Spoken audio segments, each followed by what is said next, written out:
We will take up question after the end of the fourth.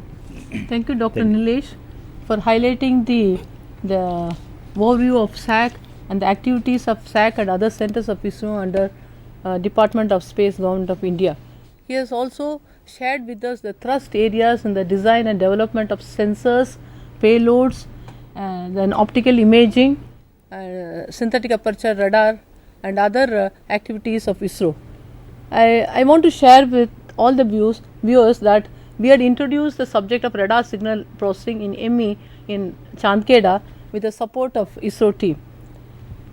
Now I also thank him for the wholehearted support he has extended to all the students of Gujarat for the project work. I look forward for all the activities that will be taken up by the faculty and students of Gujarat. Thank you, sir. Now over to the next speaker, Dr. Pradeep Kumar Srivatsa. He has joined SAC in 1984. He is currently the Group Director, Planning and Projects Group PPG of SAC Ahmedabad.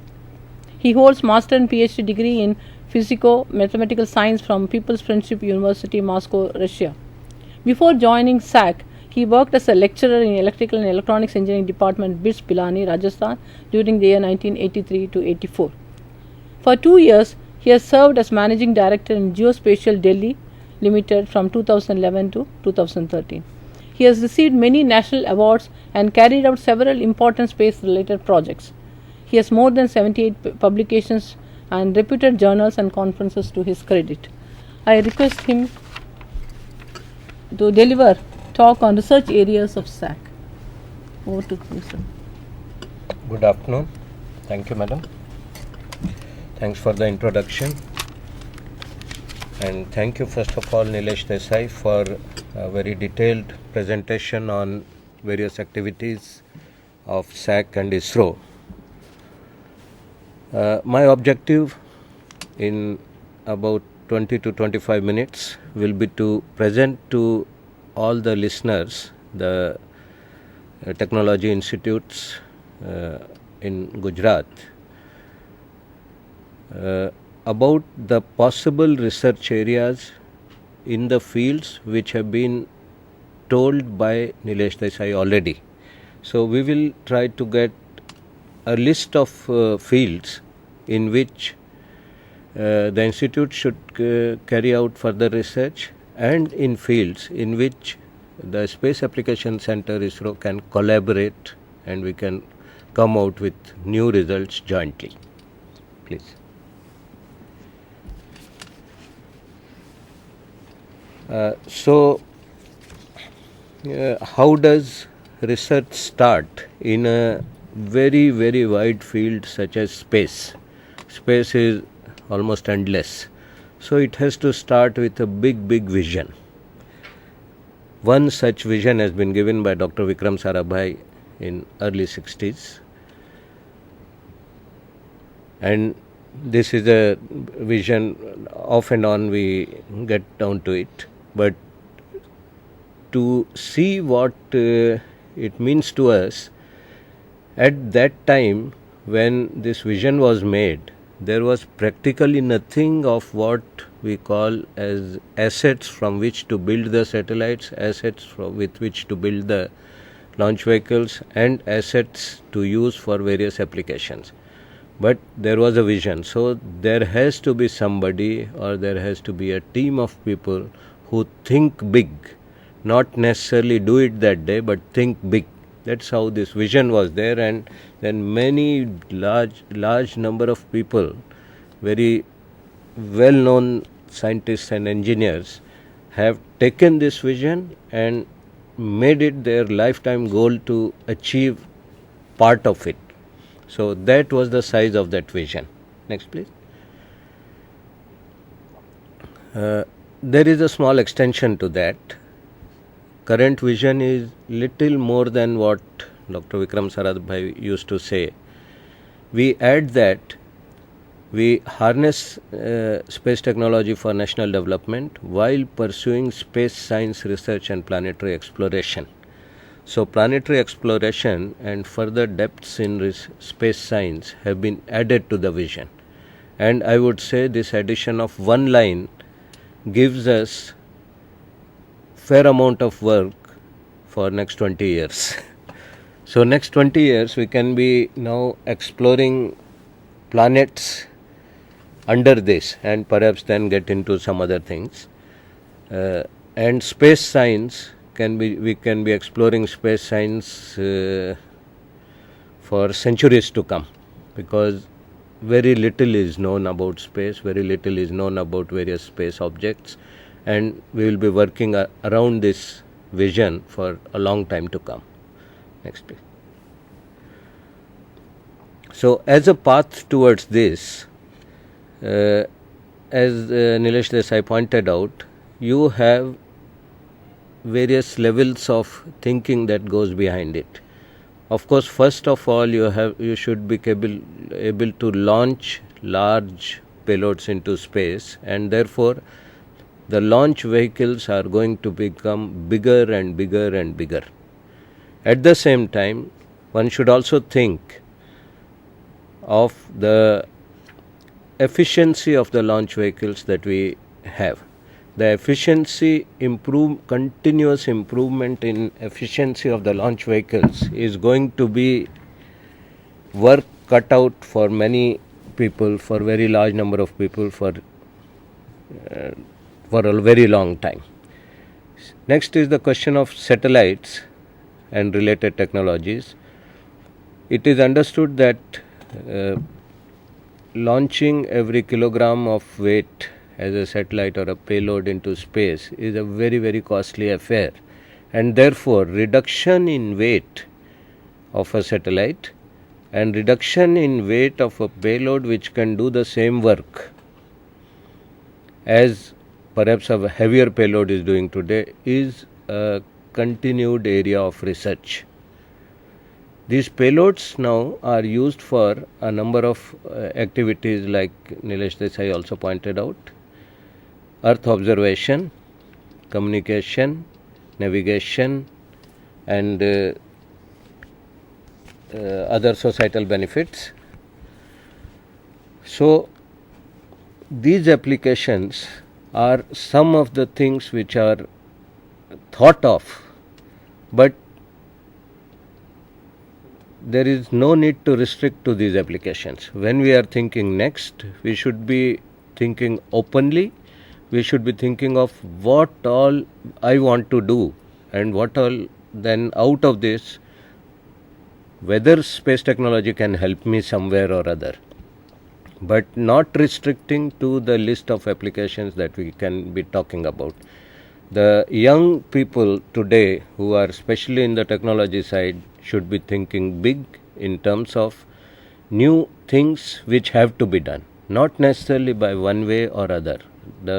How it has to be done is a mix of various today's applications, combinations of technologies which will deliver them.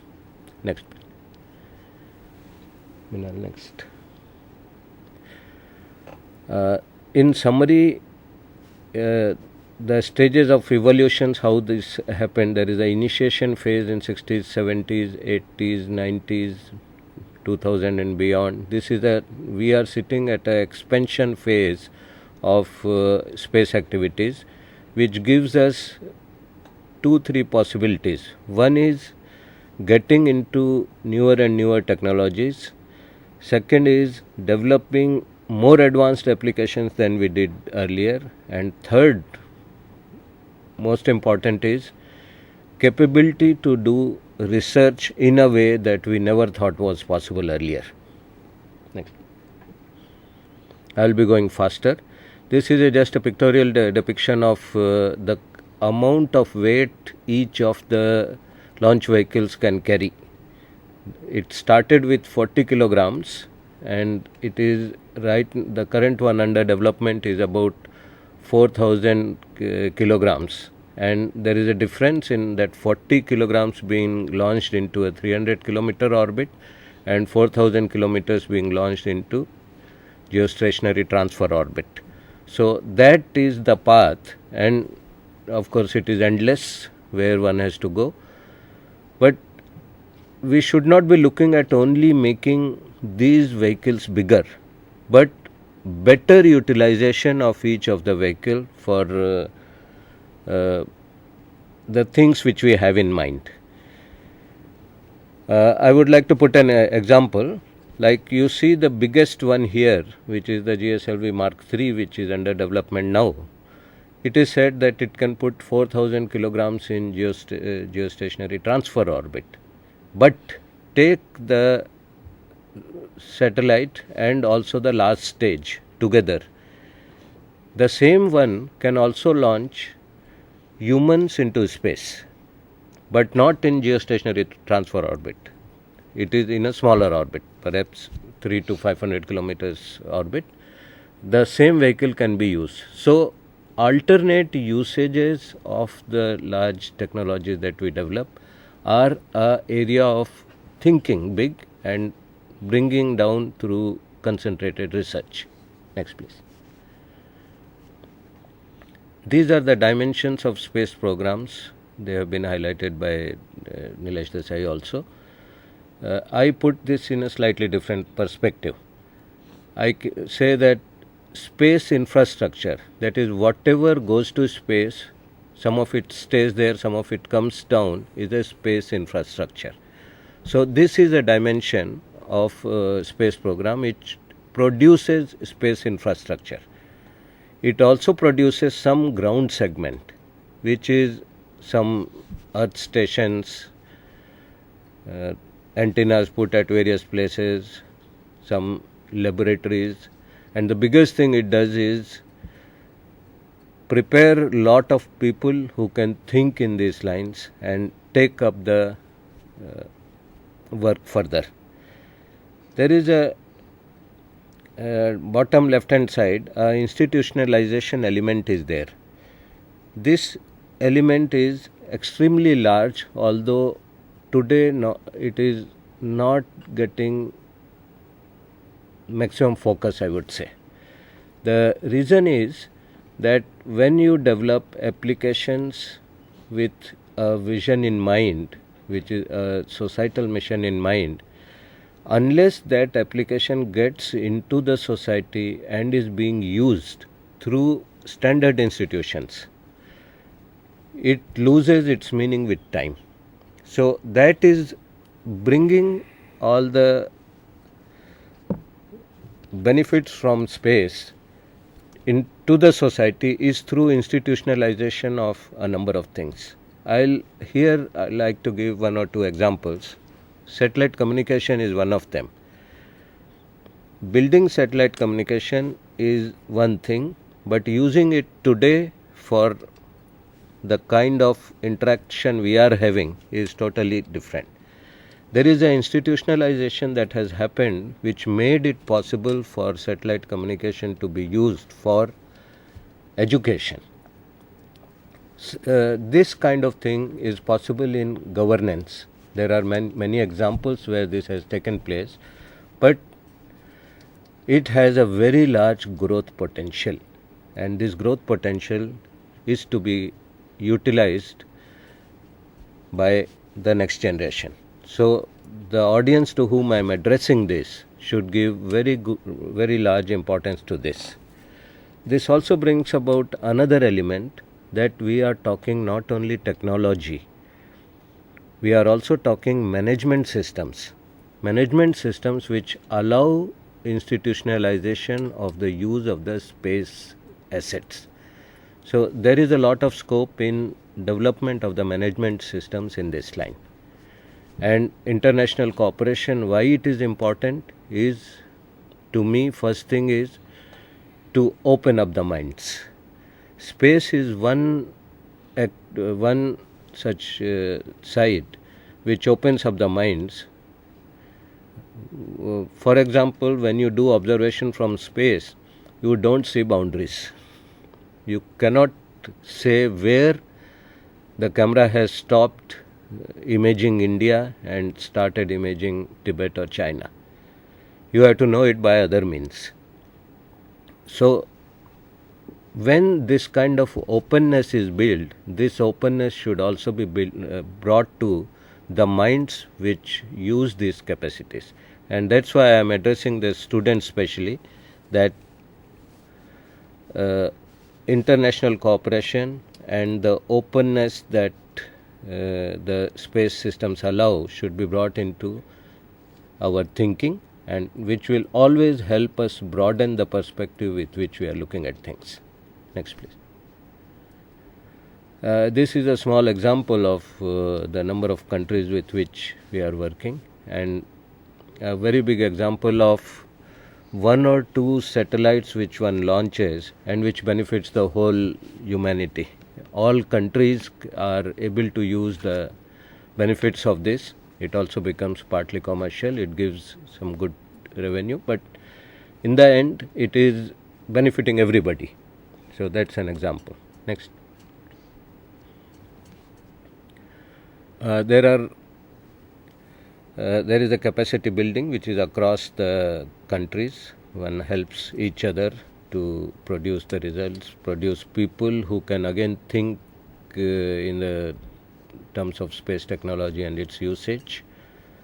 This example was told earlier. Next, please. Next. The Space Application Center, I am revisiting this with emphasis on the research. Now, I want to emphasize here it is a unique center, and why it is a unique center is I would like to give through an example that the launch vehicle mission is for about 17 minutes. So whatever is built for a launch vehicle, mainly very large mechanical systems, chemical systems, combustion, electronics, etc., all that is there, but its test is over 17 minutes. And from launcher to launcher, there are minimal differences if it is of the same class.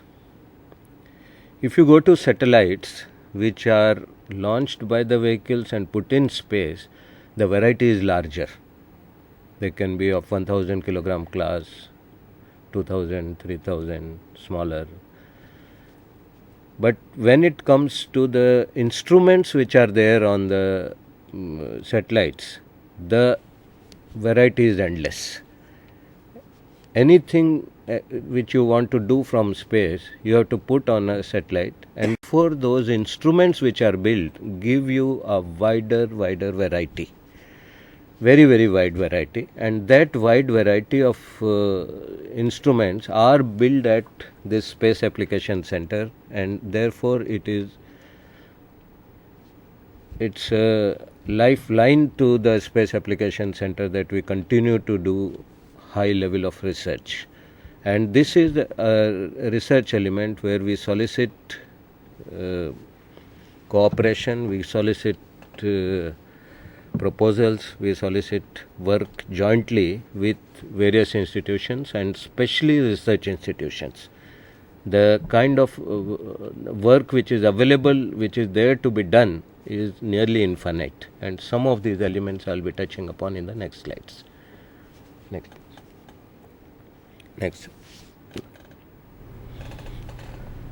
Okay, some of these blue boxes give us a list of basic themes which one can work on. See, there is a mechanical element, there is electronics, computer science, biological sciences, physical science and chemical science. These are the domains which constitute the basics, but the kind of domains in which people work are interdisciplinary in nature. So while the kind of scientists, engineers who come to the Space Application Center, they have these backgrounds. As soon as they start working, they work across the disciplines. And it is essential because an instrument does not say that it will have only electronics or only mechanical or only chemical or only programming. So like that, one has to start working in an interdisciplinary mode as soon as you start thinking of a space instrument or its application. This is one message which I want to pass on to the young generation, that don't think of any subject as superficial at the time of while you are studying. You may not be aware when it will be used, especially if you go to high-end technology work like in space.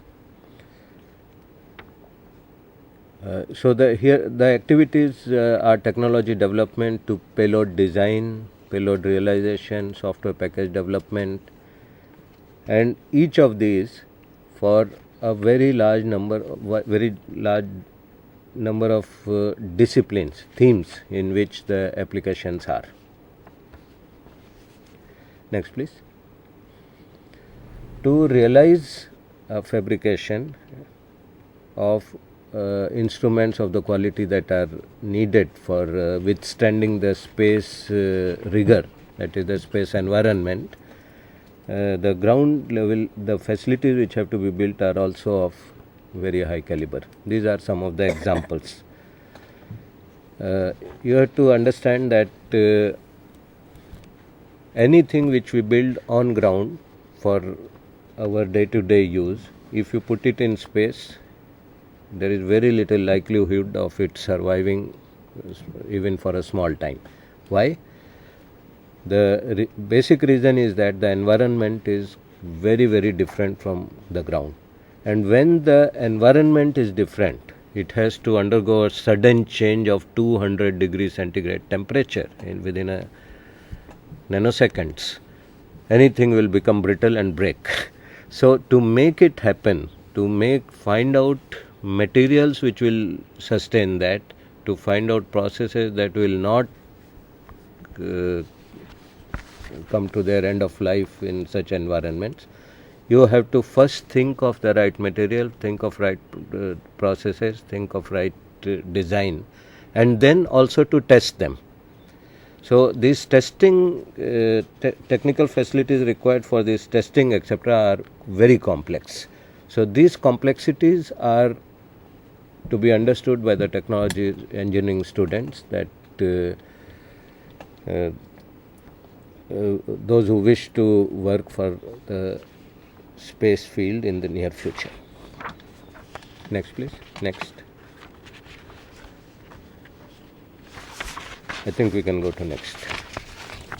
I'll now list a small number of research areas, but like I said, we should not be limited by a small list of research areas. The field is very, very wide, and we should start thinking innovatively about new possible research areas. So the examples I'll put in the satellite communication technologies, where the instrumentation today is in various spectral bands, S, C, C extended, Ku, Ka. One can think of more bands. Do not stop at this. The research areas are in transceiver development, antenna development on the ground, which should be minimized and should be able to use multiple bands, and also additional elements which are to be built in the receiver. Such elements are the research areas. In the navigation, using the two concepts, IRNSS and Gagan, some of the research areas are listed here, which is simulation based on expected orbits, expected behaviors, expected errors in the time.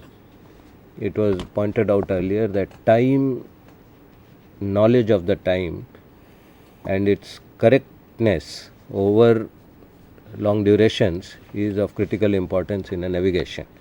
So error budgeting in the clock, in such cases it is an atomic clock for the navigation satellites. This analysis is still going on, and in every class of the clocks, lot of research has to be done to make it give the time information to the level that one requires.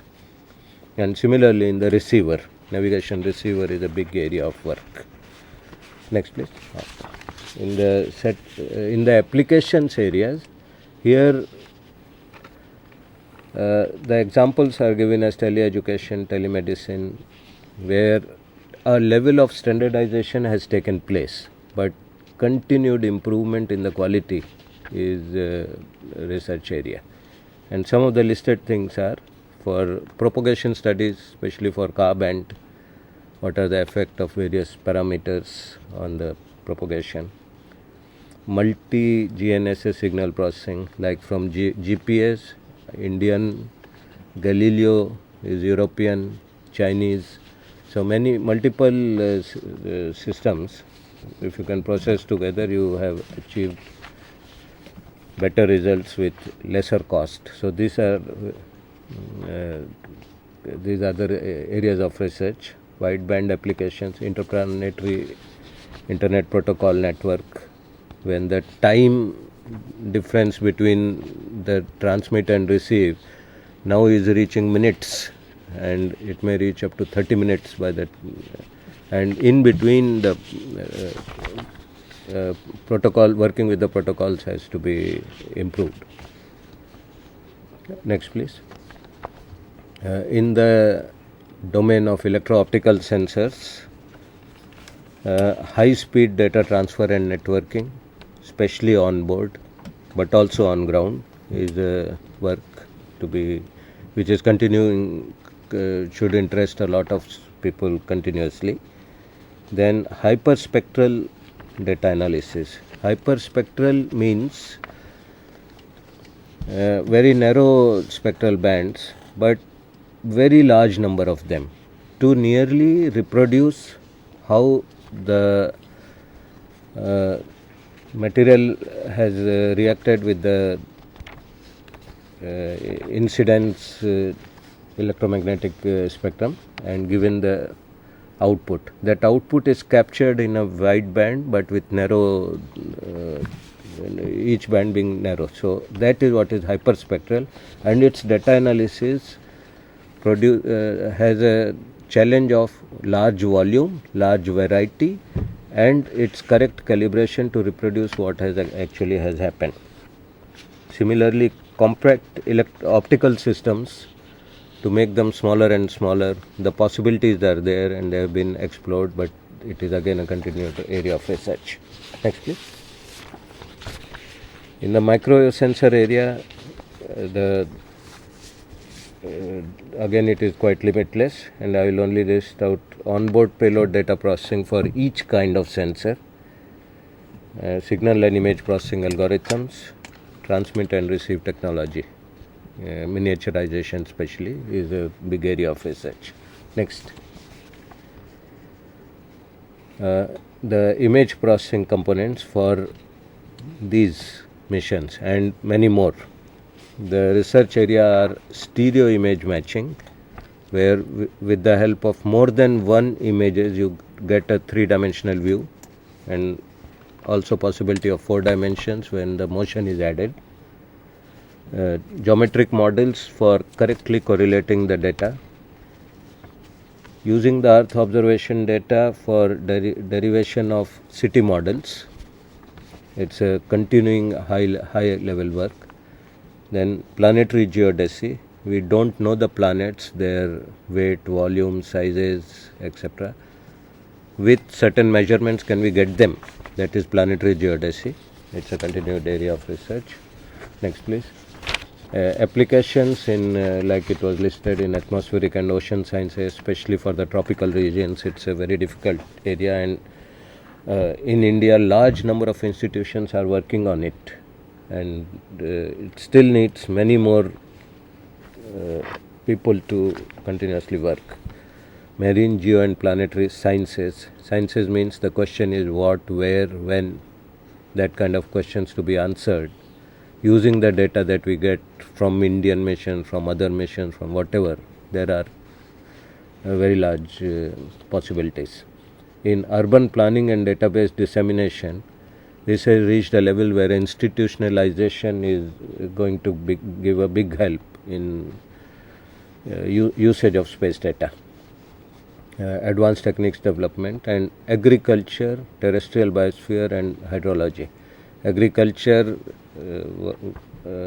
is a continued work, All these things are large areas of research where we can do it jointly or individually. Next, please. This is a big list related to mainly climate change and geophysical parameters measurement, both on Earth and for other planets. Weather prediction, greenhouse gases, these elements are top of the line where we can work together. Next, please. Like I earlier mentioned, the test facilities are very complex in nature and they need to be there are a lot of research which can be done to improve them, and there is a lot of research which can be done with the help of these facilities.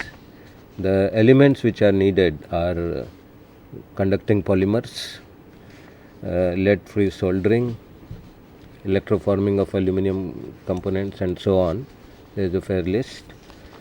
Next, please. And I mentioned at some time that management component is also needed in these areas to improve the institutionalization and to get the best use. This also means best practices to be transferred from one place to another for proper usage. Next, please. I am stopping at this time, and we have some more couple of presentations, but here I would like to give a message to the young minds and those who are listening to this program, that we are giving a short list of research areas. The areas are actually endless, but these lists which we are giving in this through this presentation are the ones in which there is a real possibility of today starting work with Space Application Center through the RESPOND program, through the sponsored research program, where a contribution is made by the usually at research fellow level or MTech level or towards the end of first degree. That is generally the level. Thank you very much. The questions we will take at the end jointly, and I now transfer to the next speaker, Mr. Vikas Patel. Thank you, Dr. Pradeep Kumar, for highlighting fields for institution to look for research work in collaboration with SAC Ahmedabad. He also threw light in design and development of satellite-related technologies for SATCOM, satellite navigation, and other research areas which have relevant application on society. And great exposure was also given on sensor development, networking, remote sensing application, and also the management component for institutionalization for better practices to be adapted in all institutions by the head of the institutions. As SPFU coordinator, I request all TechUp institutions to think big and involve students and faculty to grab this opportunity and take some projects of RESPOND program and benefit the institute, involving all the chemical engineering, mechanical, electrical and electronics fraternity as a interdisciplinary project, and to make success in the research activities of the institution. Over to the next speaker, Dr. Vikas Patel. He is currently working as head in RESPOND Research Coordination Division, RRCD, Planning and Projects Group, PPG Space Application Center, Ahmedabad. He is also holding the responsibilities of project manager in remote sensing applications. He has 25 years of experience in ISRO in research and technology management. He also has 5 years of experience in Reliance Industries as electronics maintenance engineer. He has specialization in research project evaluation. He is a member of Astronautical Society of India and Indian Society for Remote Sensing. He has several publications in reputed journals and conferences to his credit. He will speak on rules and procedure for RESPOND program. Over to you, sir. Thank you, Usha Madam, for giving my introduction.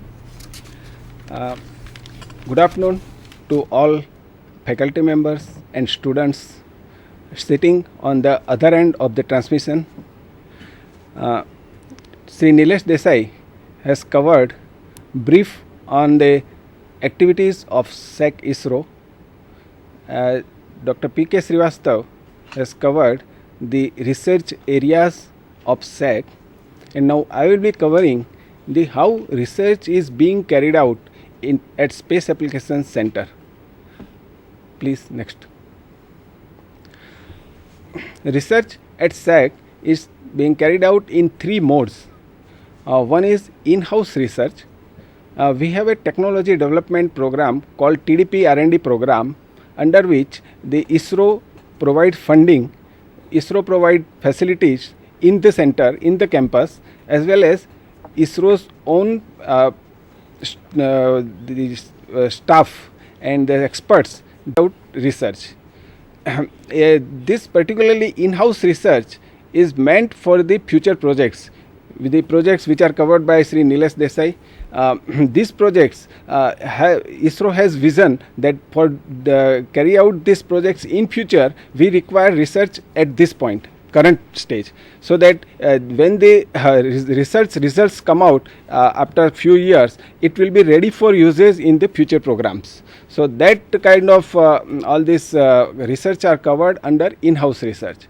Another mode of research is sponsor research. Particularly, there are 2 ways of doing sponsor research, and this sponsor research program is mainly for the Indian academic institutes located all over country. The RESPOND program is a sponsor research program where ISRO provide fund to academic institutes, and the faculty members of the institute carry out research with the help of JRF, SRFs. Also, ISRO provides facilities like equipment, travel fund, etc. to the faculty members, and the results of the RESPOND program are used by ISRO. The projects given to the academic institutes are important for the future projects of ISRO, and the research areas of SAC are also designed looking to the research requirement of ISRO in future. Now, there are another way of doing research under sponsored research program, that is we have 4 space technology cells in the IITs and 1 such space technology cell in IISc Bangalore, and 1 cell is in Pune University. So there are 6 space technology cells. There the research is carried out in a different mode, where the ISRO provide fixed fund to the space technology cell, and ISRO frequently review the progress at STCs. There are third way of doing the research is the collaborative research, where the research is carried out for a specific project. Especially the remote sensing applications projects requires a large number of small sub projects. That research is carried out by the inviting the proposals from experts, and all experts together decide how what is the requirement of that particular sensor and their applications, and based on that the projects are approved, and subsequently funding is given, and when the actual satellite is launched, that applications are ready for uses. So that is the third mode of the research called collaborative research. Next. For a country, the technological progress in future, the pace and speed of that technological progress is directly proportional to the efforts made on research and innovative applications today. Whatever we do today in this research and innovative applications, that will affect the future of the country, especially in the technological progress. So we should emphasize on research as a country. Next. Now we will see the total share of R&D spending at the international level. Total expenditure on R&D was $1 trillion in year 2010. Out of that, if you see, the Indian share was only 2%, and the China share is 12%. Next is Japan 13%, Europe 25%, and US 33%. Looking from this, you can see that we should increase our research sharing, so that the technological development of the country will progress accordingly. Next. If we see the breakup of R&D funding, India is the main contribution of the funding is from government, that is 74%, whereas in developed countries the government funding is only 10%. the private sector funding is in India is only 20%, whereas in developed countries it is 69%. And from academia, the in India sharing is 6%, whereas in developed countries it is 18%.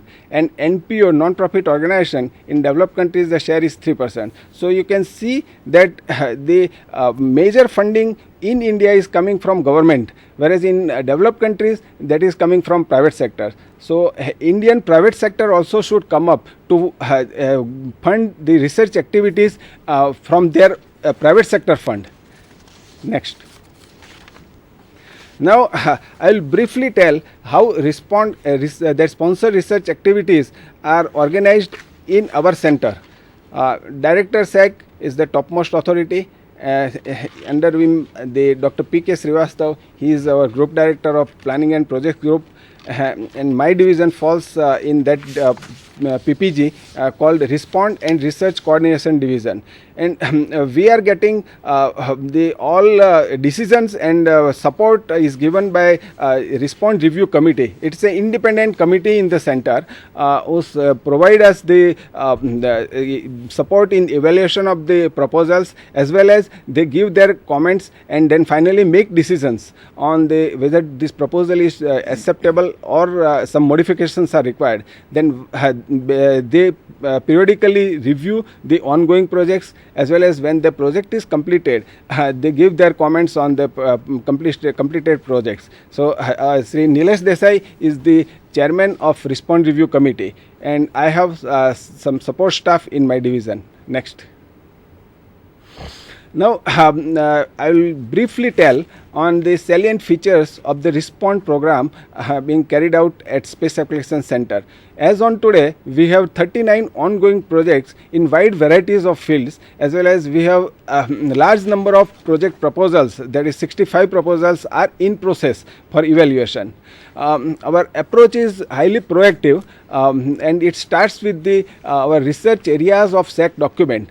This document is prepared and revised every 2 years, so that the latest research areas of the which is required for these future projects of ISRO that are listed in that document. This specifically this research areas of SAC document is also published on our website, and it is readily available to all over the country. We have two websites. One is intranet website for our internal research related activities covering TDP R&D as well as Respond activities, whereas the other internet website that is only for Respond, because the interface is only on the Respond to outside. So that internet website covers the rules, procedures, format, then all the particular information required for raising the proposal, and then subsequently the steps further. So all details are given on the internet website. We regularly review all the ongoing projects in our annual Respond review at Space Application Center, and prepare annual report at the end of the financial year. We are also publishing a Respond directory, which gives the details of the principal investigators as well as SAC focal persons.